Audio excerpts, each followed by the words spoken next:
Okay, so they have now a press room or what did you call it? Yeah, so I call it the fake Antifa press corps.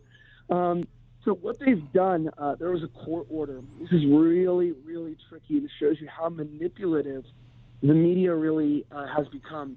What they do is they use things like they, for instance, have this thing called the Wall of Moms, where they have all these moms.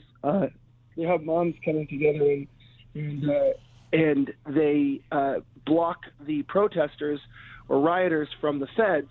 Now, what's really interesting is with that, people say, well, yeah, it's a wall of moms. These are just good people. Well, I don't know what mom with children is able to be up at 2 a.m. throwing tear gas canisters back at federal agents and isn't busy taking care of their kids.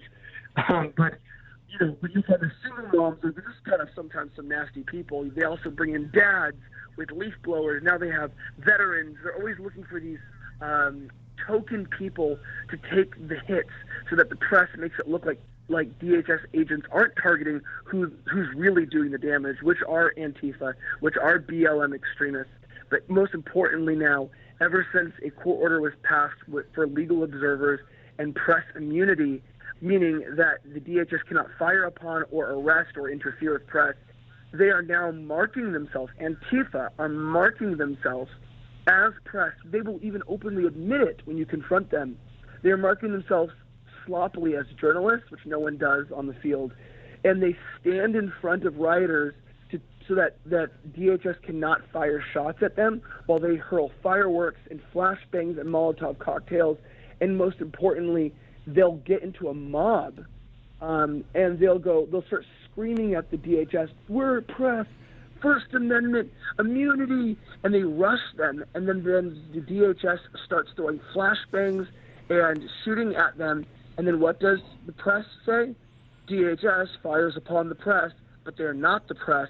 They are anti-fascist BLM extremists, otherwise known as Antifa, faking as press, putting all of us real press in danger and manipulating the media who are lazily not doing their job and identifying these people as who they are. They're Antifa.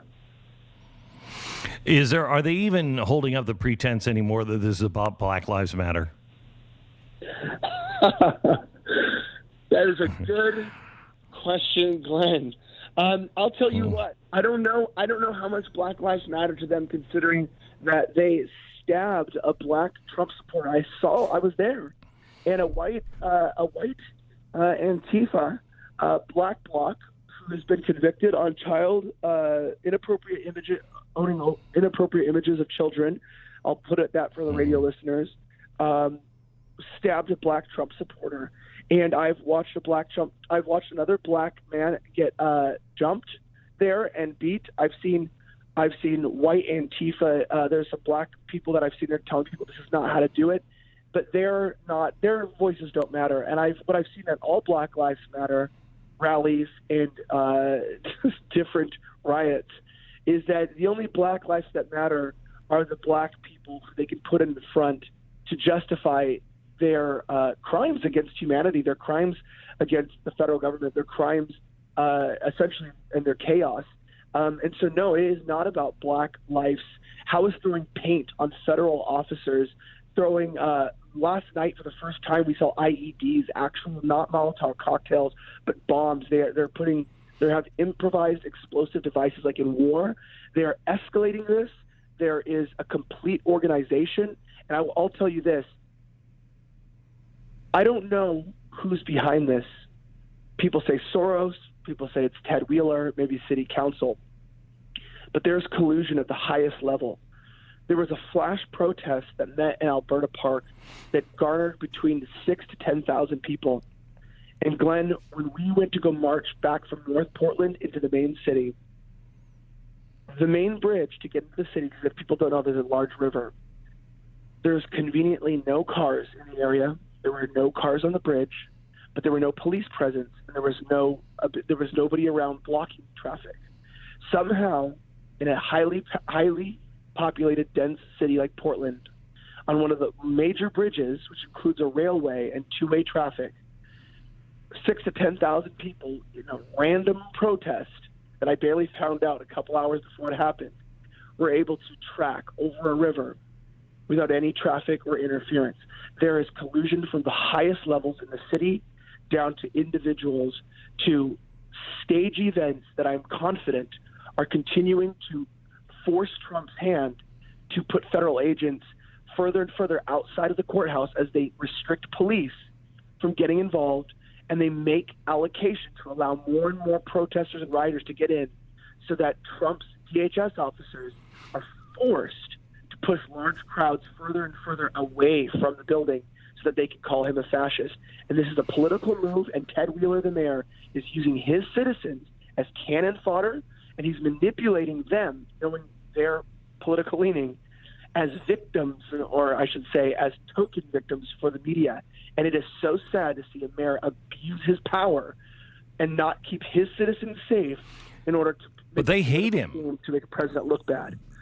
They hate him. They want to kill. They want him dead. They talk about killing him, and they regularly chant very aggressive things that I cannot mention here. But he doesn't care. Like, he is. This is not speculation.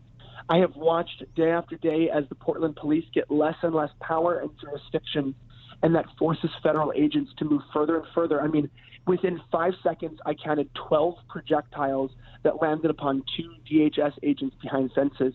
Glenn, I'm a man. You're a man. I don't have kids, but you do, and many of your listeners do.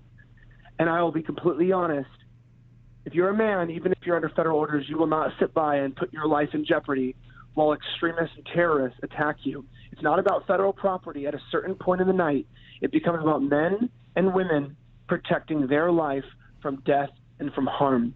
And when people are throwing explosives, when people are throwing hard objects and knives at you, you are not going to just sit around, and they have to come out of the courthouse. It becomes a moment of desperation for their own livelihood, for their own ability to make it to the next day.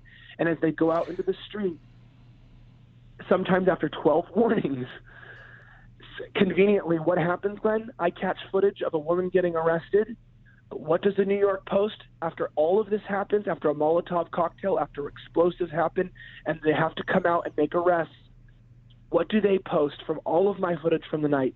It's one selectively edited clip of a woman saying, "I cannot breathe. Please, you're hurting me," getting arrested, with a title that says, "Federal agents put knee on the back of a protester," arresting her, screaming, "I can't breathe." It is a disinformation manipulation campaign between the media, the fake media, the rioters, and the government. And one of the organizers from the event screamed this, and I'll end with this. He screamed out, and Daily Caller got my back to confirm this. He screams at DHS, "This is a propaganda game, and we're winning."